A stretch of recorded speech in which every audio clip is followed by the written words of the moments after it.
again, thank you so much for joining us for Ninja Ticketing Best Practices and Automations. This webinar is meant to give you guys a starting point for using Ninja Ticketing automations. We found in a lot of our onboardings that people saw the power of the automation, but didn't know kind of where to start. They saw the blank slate and kind of were a little overwhelmed. So we wanted to give you an intro to how to get started with some common automations that we've heard requests for. And really set you up for success to use Ninja Ticketing to its greatest advantage. So let's go ahead and hop in. This is interactive. We do expect there to be plenty of time at the end for questions. So please do use the Q&A to ask us any questions. If you have examples you want us to kind of give you an overview on or things that you're struggling with, put them in Q&A. We'll make sure to prioritize those. Feel free to chat and engage with each other, ask each other questions in chat. This webinar will be recorded and we will send the recording out after the fact. It can take anywhere from 3 to 5 business days. So please be patient with us. We will send it out as soon as it's available. And at the end of the webinar, before Q&A, we will be giving out our $100 gift card to a random attendee. So please, wait with bated breath for that. With that, let's go ahead and jump in. For those of you who have attended some of our webinars before, you may recognize us. My name is Pete Breton. I'm the Director of Customer and Product Marketing here at Ninja, and I'll let Jeff introduce himself.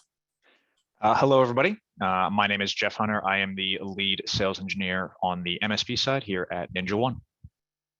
Awesome. And Jeff won't say it, but he does all the heavy lifting on these. So he will be doing all of the actual work here. I just get to talk.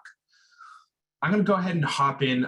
The intention of the couple of slides that we have, we'll only be on them for a few minutes, is to give you a baseline knowledge of the terms we're using and some things to consider when setting up your own automations. I think walking through these initial concepts, actually right here, will set you up for success in building out a strategy for automation in Ninja. So we're going to talk about boards, or other RMMs or PSAs call them, ticketing views or boards or filter sets, whatever they may be. We're also going to talk about tags, which are really a central driver of automation in Ninja. We're going to talk about forms because those are going to be part of any ticket that you create. And then we're going to dive into the actual ticketing automations. We do have 5 examples today. Those examples the specifics aren't really important here. What we're trying to give you is a framework. So keep that in mind as we build these out, that you can take the concepts that we're talking about and apply them to other examples. I'm going to hop right in on boards and get started. So really, really simple. For all of these, I'm going to start off with like a very basic example, but what is a board?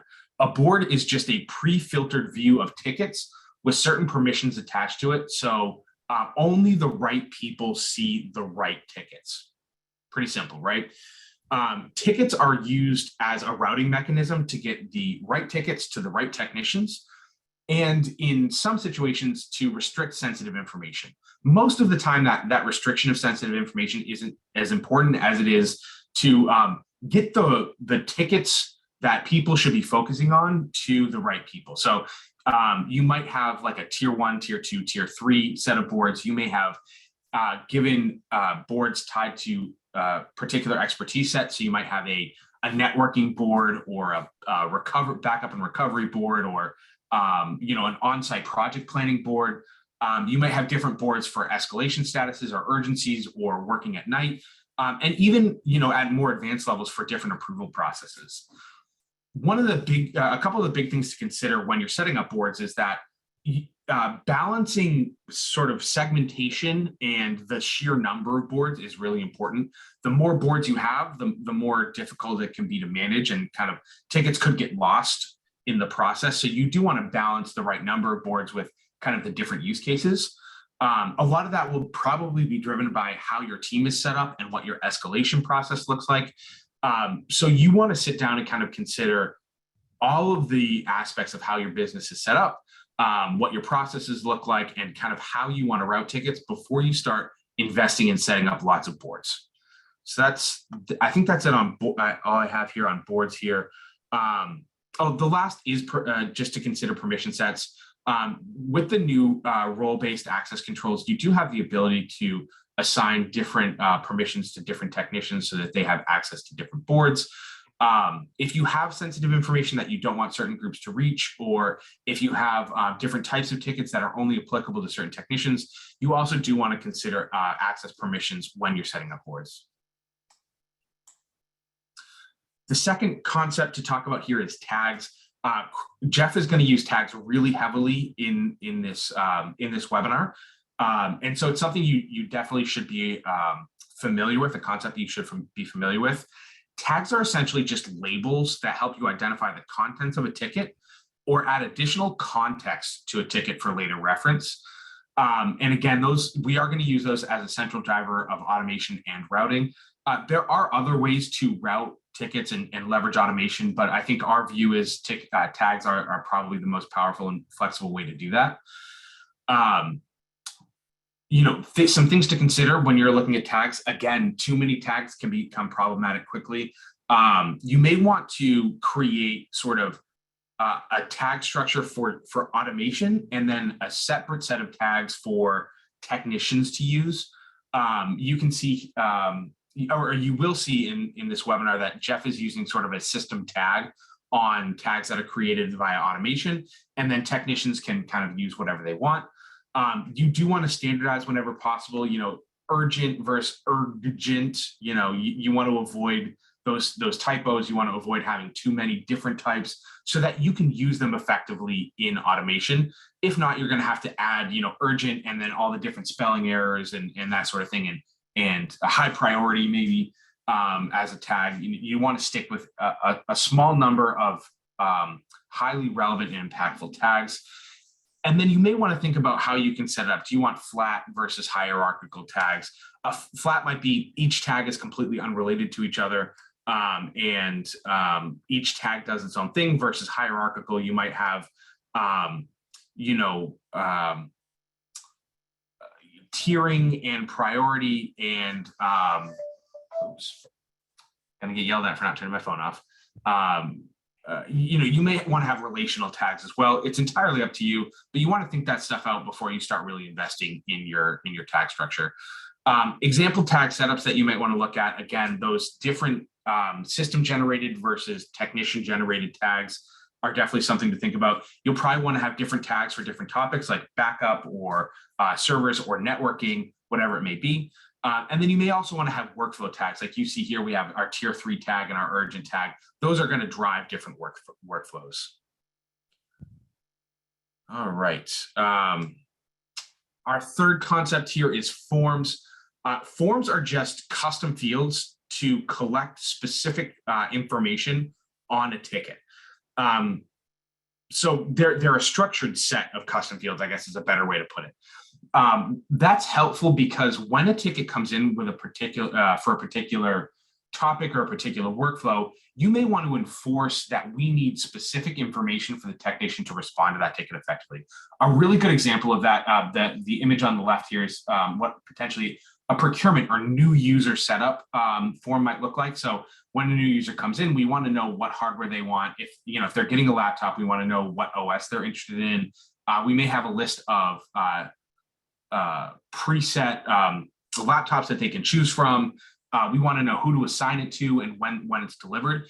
By creating a form that has these custom fields and enforcing the filling out of that information when the ticket comes in, we can make sure that our technician gets the information that they need and can process the ticket effectively. So it's structured data collection. It's specific to a workflow usually. So you may have a procurement one, you may have a one for on-site jobs, you may have one for projects, you may have one for a file restore.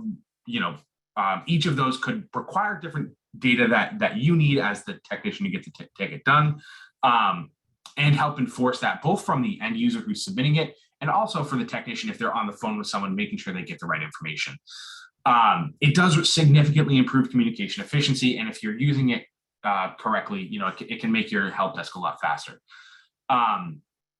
You do want those forms to be included on a ticket based on the actual workflow. And you do want to balance how much information you enforce the technician collects versus their ability to actually get their job done, right? If you've got 20 fields and they're all required, that's really going to slow a technician down. You want to minimize the required information to what they need to actually get the job done. But if you use a few different forms and you set them up in a way that drives efficiency, you're going to get a lot of benefit out of using forms and using forms rigorously. All right, I think we can jump now to automations. I'm just going to give you a quick overview of the automations we're going to jump into, and then Jeff's going to do all the cool stuff. I do want to reinforce, though, that the specific examples that we walk through, yes, you can replicate those in your own environment, but we're trying to give you a framework to build your own. So the first one, for example, routing tickets to a specific board by parsing the subject line. We're going to use, if password is in the subject line, we're going to make sure that's a tier 1 ticket, and we're going to put the password tag on it. But you could use that not just for passwords. You could use it for file restore. You could use it for a new employee. It's, we're giving you the framework, and then we're expecting you to take that and build out your own sets of automation. So number one, as I said, routing tickets by parsing the subject line. Number two is actually auto responding to ticket requests outside of business hours. And if something's urgent, escalating it to the right technician. Number three will be automatically reminding a requester. So if I, as a technician, respond, I'm waiting for a response from the requester. If they don't respond in a certain amount of time, we're going to remind them. And if they don't reply, we're actually going to auto close the ticket. Number four is a one-click ticket escalation via response template. So they just click a response template. It's going to escalate the ticket and respond to the user. And then finally, we're going to look at approval processes and how we can automate that with custom fields. So with that, Jeff, I think we can hand it off to you and show the cool stuff. Thank you, Pete. I'm going to go ahead and stop your share and then share my own. Hopefully everybody can see my screen right about now. And right now, what Pete mentioned is it's really important to think about the structure of how you're going to use your ticketing system, because I'm a big believer that your structure is kind of what dictates how effective and how efficient, and most importantly, how everybody's going to use the ticketing system. And our first example we're going to go into is around routing password reset requests. And as Pete said, that's kind of a generic example that really goes to show how you can direct traffic, how you can route tickets so that they go to the right spot. Now, a great way to do that is based on using our customizable email inboxes. So right here, I could have an email inbox that's specifically dedicated just for when a password needs to be reset. And you can see here, this is password reset. I'm using a specific form here. This is going to be a task.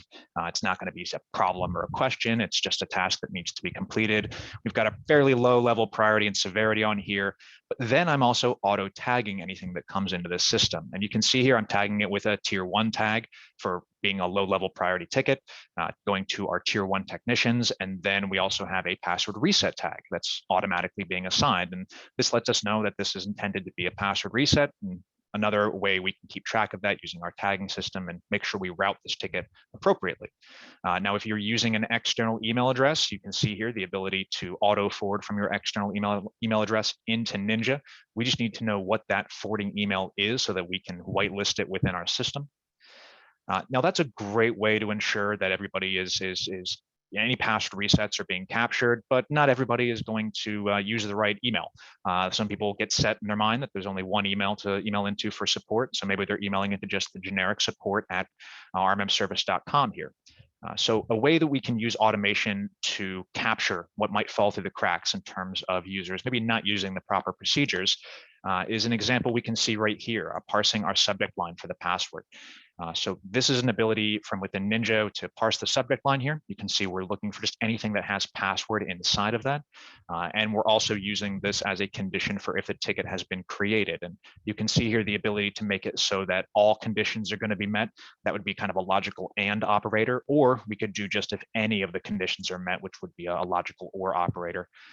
Now, what are we doing in response to this? Well, we're just going to go ahead and tag it. And you can see here a difference in my tagging system We mentioned earlier using different tags. In this case, this is a system action. This is something that's being done in an automated way. And I want to keep track of that differently than I do if somebody just emails into an email inbox and we auto tag it. I feel pretty confident that's going to work, but this is where we have the potential for a little bit of error.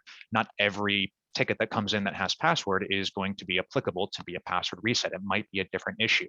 And so what this allows me to do is it gives me the ability to track what's happened over time, but then also remove this tag. So that way I don't have to have a non-password reset show up on the password reset board.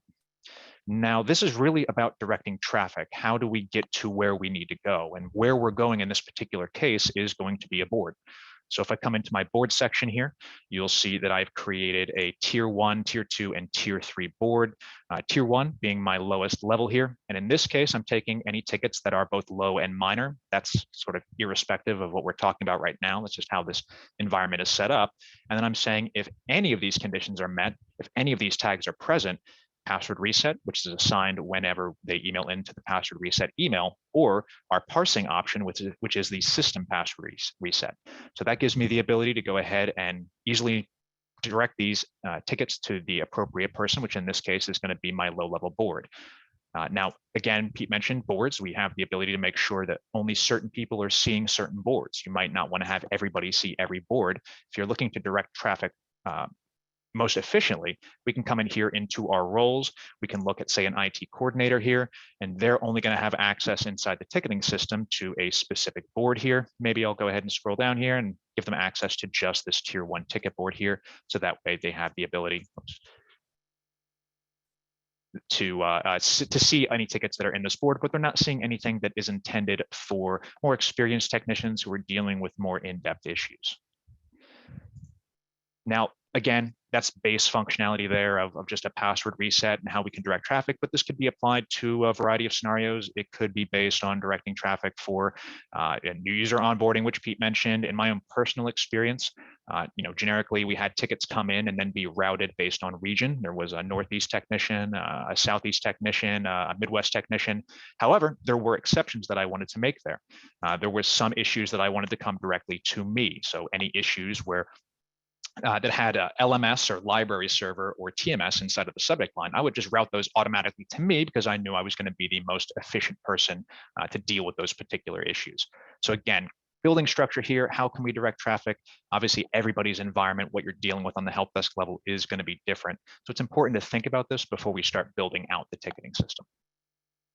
And if that's an example of kind of a what ticket, the content being the driver of where a ticket goes, this is kind of these next two examples, honestly, are going to be more of a when example. When do we want to deal with something based on the ticket status?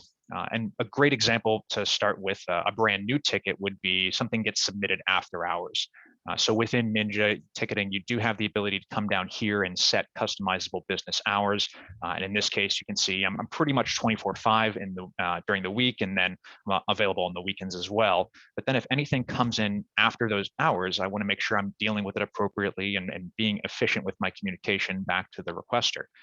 So in that case, what I've done is I built out two separate automations here.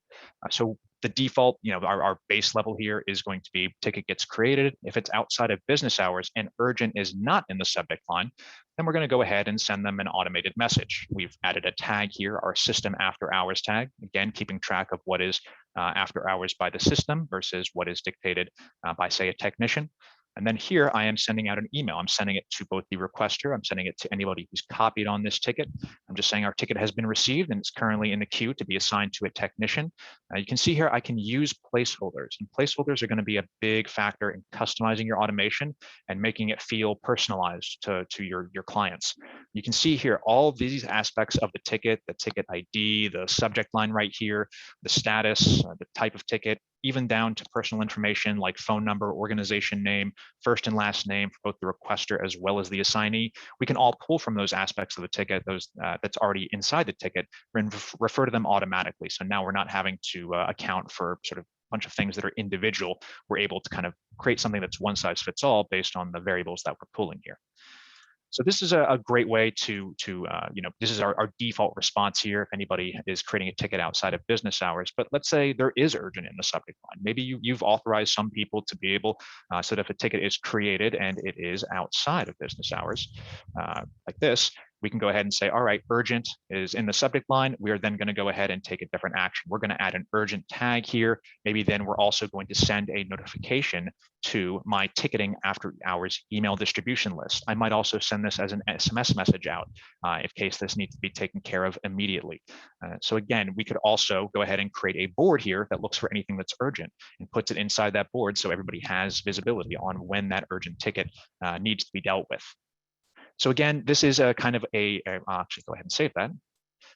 Again, this is kind of a generic example here based around business hours, but there's more that you can do here. Is there a VIP tag present? Do you want to deal with it differently based on that? It could be time-based. It could be event-based. There's a lot of different criteria here that we can use, not just business hours, but really any other aspect of the ticket that we've set here could be based on organization. If we want to only allow certain organizations the ability to use the urgent flag to bypass our normal procedures. Could be based on the requester. Maybe there's a particular person who you want to maybe have a better than usual experience with, and you want to make sure that you're able to route those tickets directly to somebody. We could go ahead and even assign anything that Pete specifically requests and then assign it directly to me as the individual technician in case they want to work with a technician on a consistent basis.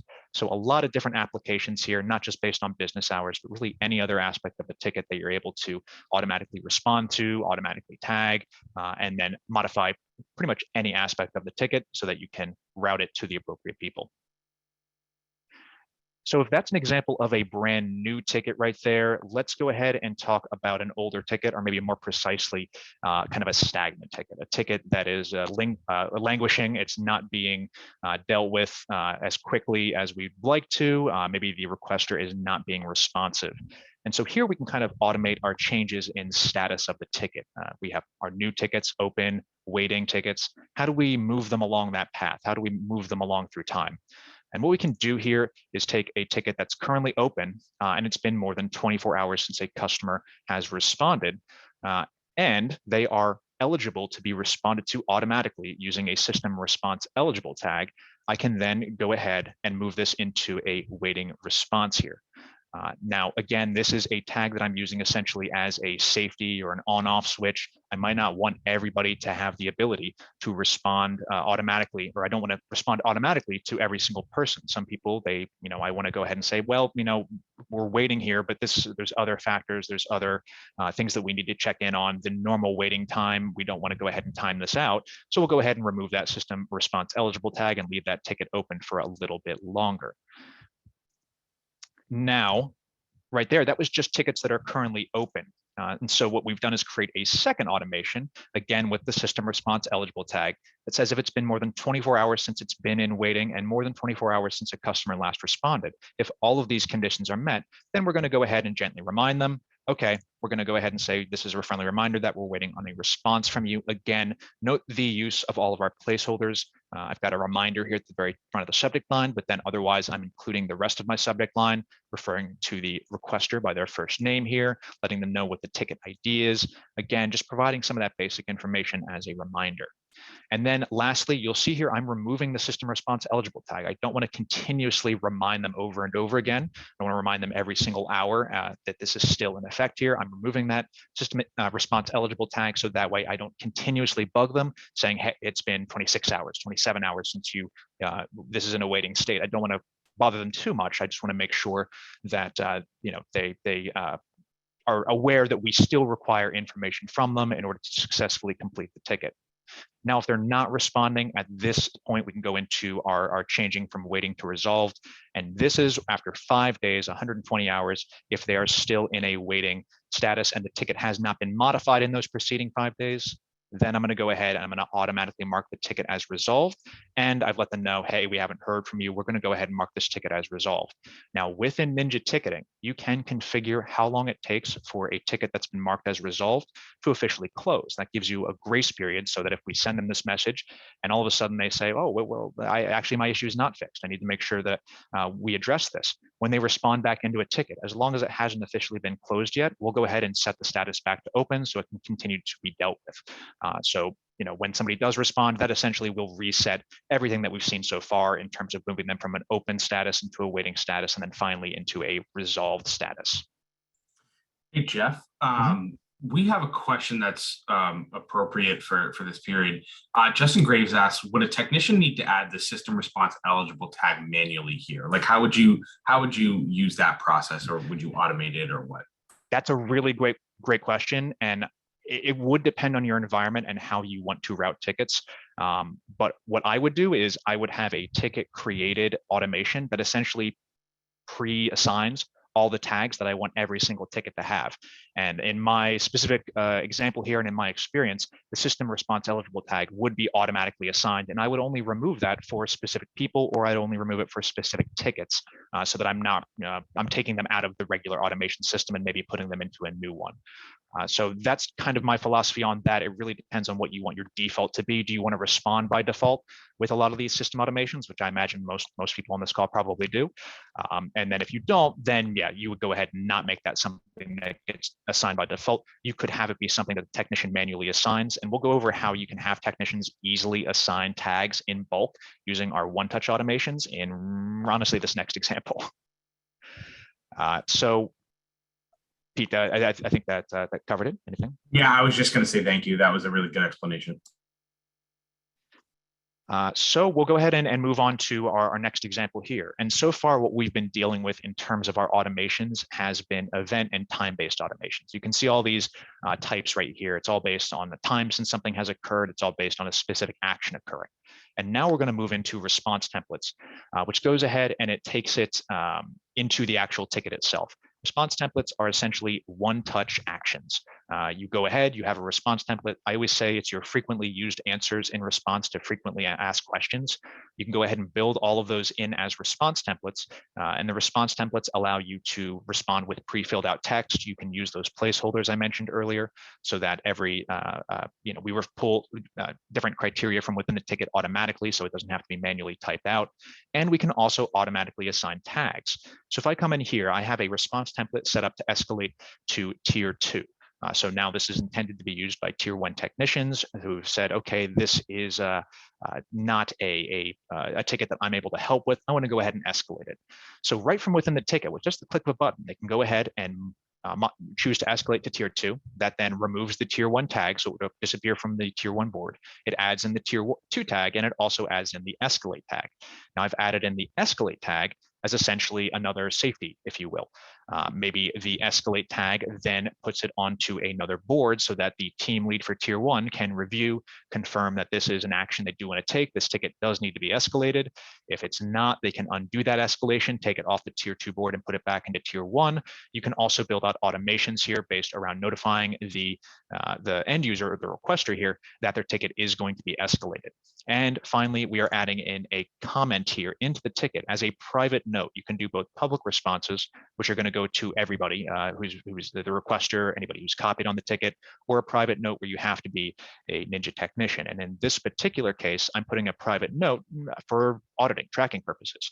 Right here, I can say the assignee, the current assignee here, went ahead and escalated this ticket to, and the ticket ID here, to our tier 2 support. So now I have that inside the ticket history in case I ever need to export that or just go back and see what was occurring. So now if I go into a particular ticket here, we'll go ahead and say, here's our requester here. I'll go ahead and I'll assign this ticket to myself. We'll go ahead and save there. And let's say I'm having trouble with this one. It's a backup issue. I need to go ahead and escalate this to tier 2. Right here, I can go ahead and escalate to tier 2. Right here, you can see Jeff Hunter escalated this ticket 1012 to tier 2 support. I've added in my tags over here. And so now all I really need to do is hit publish right there. One click of a button, I've added in all these tags. It was only a couple of tags, but if you're using tags more extensively, this is a great way to prevent people from having to come in here, mess around with tags, modify them, remove them. You can kind of build everything through response templates, which makes it easier for you to manage on a macro level because you're not having to worry about individual technicians. You're taking some of the human error out of the equation here. And if I need to say de-escalate a ticket, I can then go ahead, de-escalate. That removed the other tags that I had present there. So now this ticket has been de-escalated. Again, that same one-touch ability, moving your tickets up and down the chain, essentially. If you think of it as a ladder in terms of where you're routing your tickets, the response templates, tags, boards, these are all great ways to, I'll say it again, direct traffic and make sure your tickets are getting routed to the right place so that they can be dealt with in the most efficient way possible. Hey, Jeff, this may just be something that you set up in the response template, but Michael asked why the T1 tag was not removed when you hit the escalate button. That's a great question. I would have to assume that was either a bug there or I did not do my automation correctly. So I apologize for that. And I also apologize. There is somebody with a chainsaw right outside my office window. So if that is coming across on Zoom, I sincerely apologize. Was not expecting this on a Wednesday today. But that is kind of our response templates, and you can kind of see the ability to do automation here. Now, in this case, I'm using fairly generic stuff that's all on the back end within the ticketing system. But my other option would be to include filler text here, backup restore. I can go ahead and change this here, add in filler text here that can go straight to my requester. And this could include something like knowledge base articles. If you have a knowledge base system and you want to include those links or those cards inside here automatically, it's great just to have one touch ability right here to input those into the ticket. It could deal with closing a ticket. If you have a ticket, maybe an out of scope response that you want to allow your technicians to respond automatically with, hey, this is out of scope. You need to go to X, Y, and Z. If you want to deal with this issue, you can build all that in as an automated response, which is really going to streamline on your help desk workflow. But it's also going to standardize your responses. Instead of everybody typing out something individually, it allows you to make things much more standardized. And really, all of our automation applies to that. Trying to make things more standardized here. And I think something that is really good to think about with response templates is any field, so public responses, private responses, any form fields, any tags, all of those can be adjusted with a response template. So you can get really robust and you can get really simple with response templates. It's entirely up to you. And we're really focusing on kind of how can you make a lot of the automations we're talking about, how can you make things more efficient here in terms of response templates, but it's also, again, a great way to standardize your communication back and forth between your customers, your clients, and your help desk. And I did see a question in there about response templates being searchable. As you start to build out more response templates, you can see here we do have a search bar here, so you do have the ability to search for specific templates. Something, again, you should take into consideration here. We spoke about structure, which is what's your naming convention? What nomenclature are you using here to make sure that people are finding what they need in terms of the response templates, but also any of the other automations that you create? So now our last example here is going to be using custom fields and custom forms to provide more information. A lot of the examples we've been talking about so far have been pretty binary, kind of 0 or 1, yes or no, is password present or is it not? And now we're going to go ahead and expand this a little bit further, be a little bit more advanced in how we can route tickets to multiple people.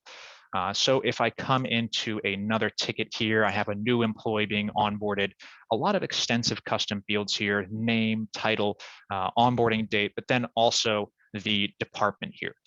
So hardware required, additional software. Now we're entering into where multiple pieces of information are being input. So if I need to make sure that, or I need to route the ticket differently based on the information that's entered into any of these custom fields and forms, I can very easily do that. You can build automation based off of any of the custom fields that we have here. These are all accessible from our automation section. So if I go back into my configuration here, I go into integrations, and then I go into my ticketing section here. Under my automation, if I look at approval required here, I can say if any of these pieces of software here, Zoom, Creative Cloud, Jira, if any of those are needed and the type is equal to a task, I am then going to go ahead and email to a specific person. In this case, I'm using me as an example because I didn't want to bother Pete too much. And in this case, I am looking for approval required. It needs administrator approval. I have the ticket ID right here. Ticket ID has items that require my approval. I'm going to go ahead and log into my ticketing system. And in this case, I might have extremely limited access. I might be using those advanced user permissions that we showed off earlier to restrict who has access to which boards. So at that point, as soon as that is checked, that is then routed to me so that I can then approve it. All I need to do is go in and then add in my approval into the ticket body, and then the technician can go ahead and I'll add another tag there, and then the technician can then go ahead and continue with the enablement process. And again, you can use response templates for this as well. If I just need to approve something, I can go right into my ticket and hit my my quick approval there, and then that'll be just a quick way for me to make sure that this has been approved, the verbiage is staying consistent, and I'm able to deal with all of my tasks and my tickets in the most efficient way possible. Now that is in that particular case, this is going to just me. Now I can modify this and say, all right, well, anything involving Zoom or Jira needs to go to me, but then I'll create another automation that says anything that involves, say, Creative Cloud, then needs to go to somebody else. And so that's how we can have a multi-pronged approach here on approvals and where a ticket needs to go in order to receive the proper approval. So at this point, we're starting to branch and fork off of what our baseline would be, which is just kind of A to B to C. At this point, we have more options here so that you can, if you have a more complex environment and everything isn't going to move along a strictly linear path, you have the flexibility there to move things up the chain, down the chain, forward in time, just in terms of the workflow process. You have a lot more flexibility with the custom fields to create more of that automation. And I think that's a great, I'll just kind of end on the point that I think we've talked about a lot here, which is that this really is about structure. We understand that everybody is going to be using their ticketing system differently.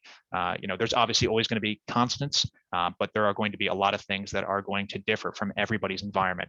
So it's important to sit down, think about, we've talked about tags, we've talked about boards, we've talked about forms, we've talked about automations. How do all four of those aspects play into each other? How do they all interact with each other? And that's a really important thing to think about when you're building all these automations is, A, what do you want to have happen? But then B, how are these four different mechanisms that we've talked about today? How are they all going to interface with each other? How are they all going to interact with each other?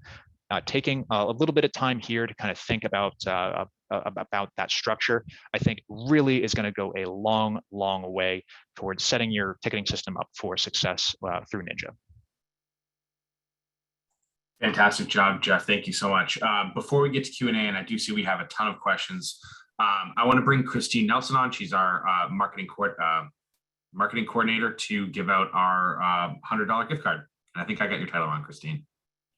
Same thing. Hey everyone, I'm Christine, marketing campaign coordinator here at Ninja One, and I'm here to announce the $100 Amazon gift card winner. So if we can all pop in the chat and say a huge congratulations to David Cherry. Congratulations, David. Be on the lookout for an email from me and I'll get that out to you. And that's it for me. Congrats. All right, let's jump into Q&A. There were a ton. I want to address some quick, just from a roadmap perspective, really quick. There were a bunch of questions about roadmap. Major features are on the ninja1.com/roadmap site. There's a lot of, we are constantly releasing updates on ticketing. It's, as many of you know, it's a relatively new product for us. If you don't see something there, it doesn't mean it's not in development or in the roadmap. I just kind of tried to minimize it to the major feature sets when we built out the public roadmap. So you can always reach out to your account manager to see if something is on the roadmap. One that actually just came up was the most recent one I saw was adding custom fields to the ticketing board view. Jeff, do you know if that's available? I know it's planned. I would expect to see it probably sometime this summer, if not our next release. Awesome. Thank you so much. I think we can jump into all the other questions we have here. And so we'll just walk down the list. So it might take a second to find some good ones.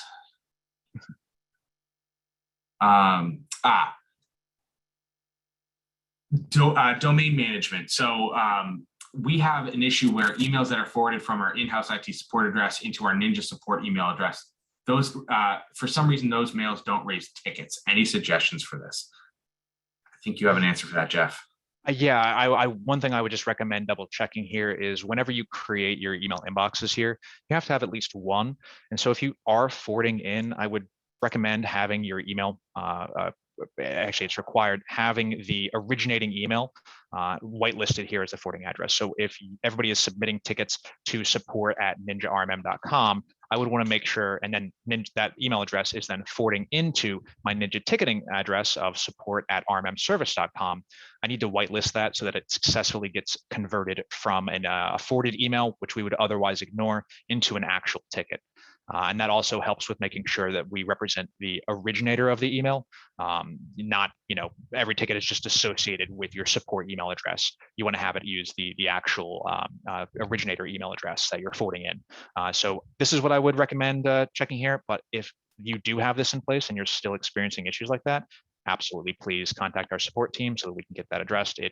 We absolutely do support forwarding tickets in. Just have to make sure we take this additional step here of whitelisting the forwarding address.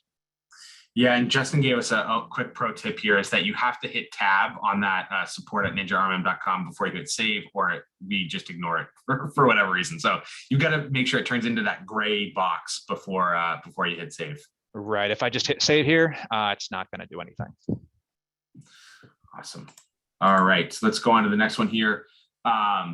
Reports. Joe asked us about reports to highlight trouble tickets. For their clients, their tickets want to know what the big trouble tickets are. I think I can answer this one. We are in the middle of a fairly significant change to our reporting. I mean, as any of our partners will know, our reporting is not best in class. It's one of the things that we think is a weakness in Ninja, and we're working very heavily on it. In our last release, you saw a visual update to reports, but the engine underlying reports is undergoing pretty significant changes as well.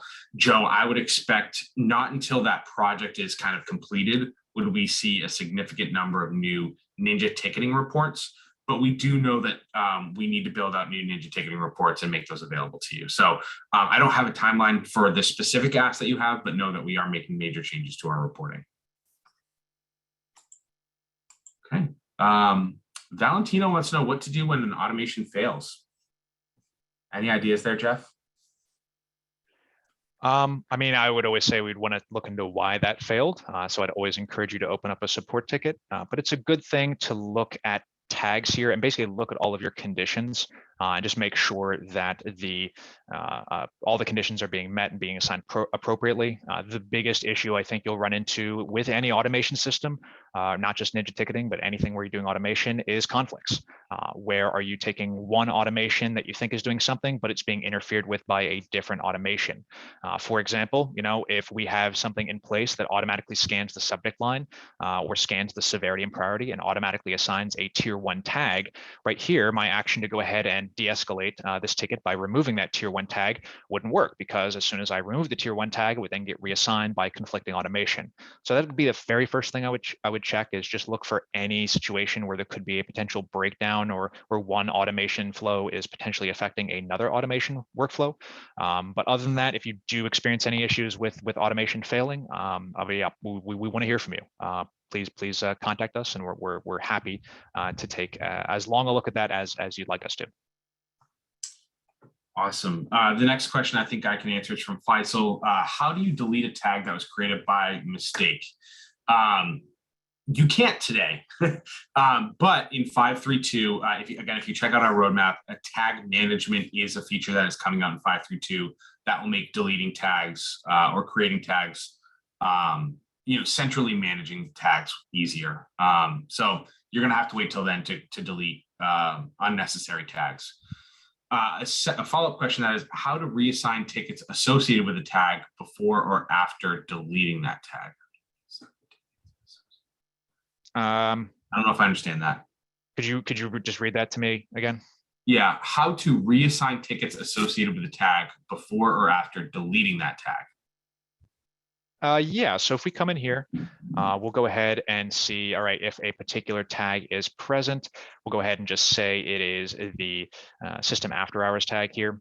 I'll go ahead and then automatically assign that to myself here. So I can auto assign a ticket or change whoever the ticket is presently assigned to here.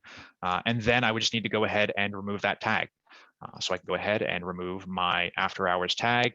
if it's being dealt with. It's not a great example. I apologize for doing this on the fly, but that's an example of how you can take a tag, conditionally update who is assigned to that ticket, and then remove that tag so it's no longer present. And that's a great way, sort of adding and removing tags. That is a great way to take certain actions only once. Obviously, if you have a situation where a tag is present, if you're using that as a condition, or really any of your other conditions, like let's say a time-based automation to remind the customer after 24 hours, again, you don't want to consistently remind them every hour on the hour that their ticket hasn't been dealt with in at least 24 hours. You can go ahead and add a tag as a condition to that and then remove it after their first response. So that way you send it to them once and you're not sending it to them on a recurring basis over and over again.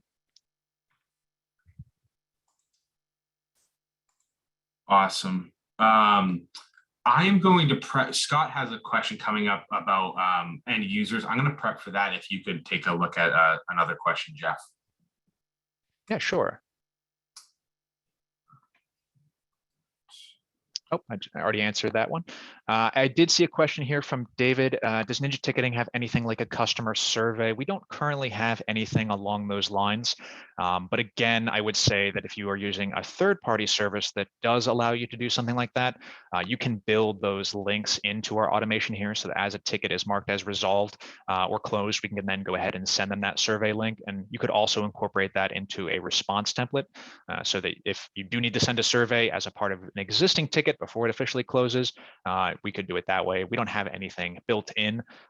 Pete could maybe speak to future plans on that. I'm not aware of anything particularly imminent, so I'd probably have to recommend a third-party solution at this time. Yeah, I honestly don't have anything to add to that. So Scott Radley asked, can you use these forms to have HR help with some of the new hire request types that come into IT? If you don't mind, I'm going to steal the screen away from you just for a second here. Absolutely. And share with you, this is our end user portal. You know, we originally built it for end user access to remote devices. So you can see here, I can, remote into a device, restore files, etc. But we also have our ticketing portal in here. What you can do if you want HR to be using forms to submit tickets that provide particular information, you can give them access to the end user portal and they can go in here and create a ticket. What I can actually do is assign them forms like new employee onboarding, and that's going to require them to give me particular information, right? So we're just hiring Jeff. He's really great. So we're going to make him a leader of everything.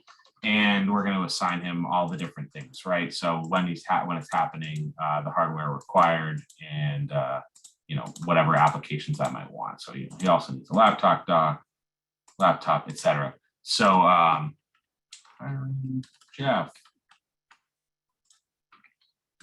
whatever it may be. Oops. So I'm going to go ahead and submit that, and I now should have. Let's see.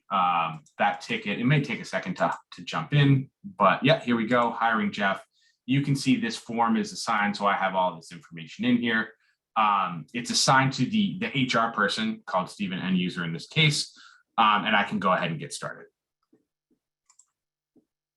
And a couple different ways to submit tickets within Ninja Ticketing. Pete just showed you one there, which is the web-based portal. We already spoke earlier about the ability to submit tickets via email, but we do have the systray icon as well, which is brandable. You can customize that with a variety of different menu options, one of which is the help request form, because that pops up with it's a pop-up box essentially that'll appear on the desktop of a user, could be Windows, Mac, or Linux devices. We support it for all of them. And I really am a big fan of that because it incorporates a lot of information that we pull automatically from the device and adds that into the ticket. So normally if somebody submits a ticket through the end user portal like Pete just showed, there wasn't a device associated with that ticket. Now, if you submit a ticket from the systray icon, there is a device associated with that ticket, along with the organization, the location, as well as the user themselves. We can even automatically grab their contact information. So that is a great way to easily streamline opening tickets, in addition to obviously manually opening a ticket, using the web portal, or having tickets that are emailed in, converting those emails into tickets. And I can actually, I actually just deployed that in this environment, so I think I'm showing the right screen. All right, this is my Ninja one. So I can actually go right here and hit request help. This is what that looks like. So, help me, whatever, help, take my screenshot, whatever it may be. I don't think I have this user in there, but ninja.com, and I'm not entering my phone number because you guys might all call me. There we go. And again, if I hop back into all tickets, you can see right here, it's going to show a lot more information, right? It's going to say who it is. It's going to give me information about the device. I can actually get to that device right from here. I get my IP. You can see, what OS I'm using, et cetera. And you can even see that, that screenshot as well, right from here. So yeah, there you go. All right, we've got a couple more questions here, so let's go ahead and dive in. How do you create a tag? Do you want to quickly show that, Jeff? Yeah, absolutely. Let me go ahead and share my screen here. And you can do it from a couple different sections. I'm going to say the most common one is going to be from within the ticket editor itself. So I can come in here, type in whatever I want, and then hit enter, and that will add the tag into the system. Obviously, better management of tags overall planned for later this year in a future release. You can create the tags here. You can also create tags by going into integrations, ticketing, and then if you're creating an automation, you can create it in this section here under actions. So if I wanted to add in a tag, I believe you can do this here. We'll do, what's one that I can actually use here? We'll do system response ineligible to try and be a little consistent. A little too long there. We'll go ahead and add that in there. However, you cannot add tags if you're adding them as a condition to monitor. So you can add them as an action here. So if you ever get here and you're building out a really complex automation, then you go, I forgot to create the tag, just switch over to actions here, create it there, and then you'll be able to use that as a condition. So another pro tip there in case you get very deep in the weeds here and then can't save your automation because it doesn't have the right tag. That one is a real pro tip. All right, is there a way to see the machine name in the board's view if it is assigned? Feels like we should be able to do that. Yeah, let's check here. Yes, we have the individual device here available as a column, so you can customize these board views so that what columns are visible is determined whenever you create the board. It can also be modified after the fact, assuming you have the right permissions. So you can include the device here. So now if I go ahead and add that in, I should see that. Oh, did I do this right? Yes. And you need to refresh. Yeah, I'll have to refresh, I thought. There we go. And now I can see the device over on the right-hand side. This does also come into play with your CSV export. So in the top right of any board view, you'll see the export option. You are able to export just the tickets with comments or public comments versus all comments. That will include whatever columns you see here. And it should also respect any of the search filters that you have up here at the top. So if I wanted to see just tickets for a certain, let's say the month of March, which unfortunately we don't have any here, but then I could then go ahead and export those out. Including whatever information is visible via the columns that I've selected for this board.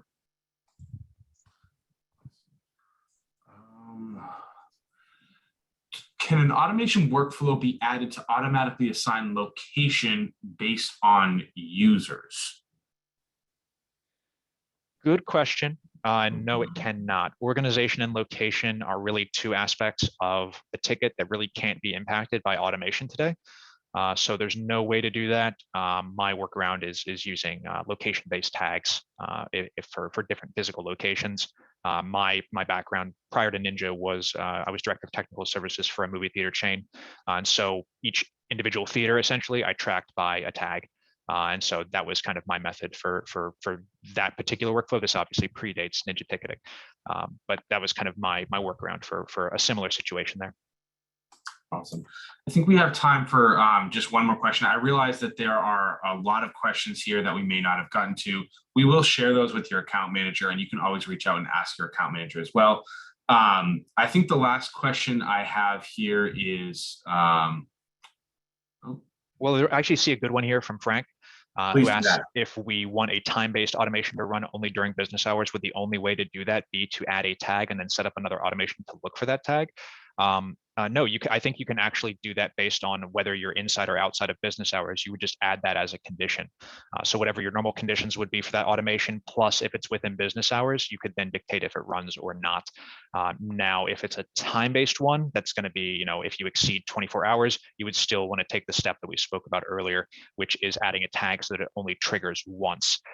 But you could still use the business hours to make sure that it's running at the appropriate time and not at, say, 11 p.m. at night versus at 9:30 in the morning. Yeah, it does look like event-based are the only ones that have business hours assigned. So time-based ones don't have business hours as an option. We should check on that.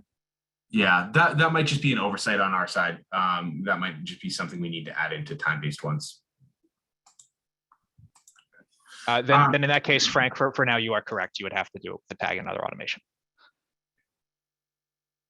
But good call out, and we will let the product manager know about that. I think we are at time. So thanks everyone for joining us. There are, again, a lot of questions. Feel free to reach out to us or your account manager. This recording will be sent out after the fact, so you will have it available to you if you want to follow along and replicate anything. And we did just release a blog post that goes through some of these automations, kind of step-by-step with screenshots. You can check our blog for those. So for the time being, thanks so much for joining us, and we hope this was valuable for you all. Thanks, everybody. Take care.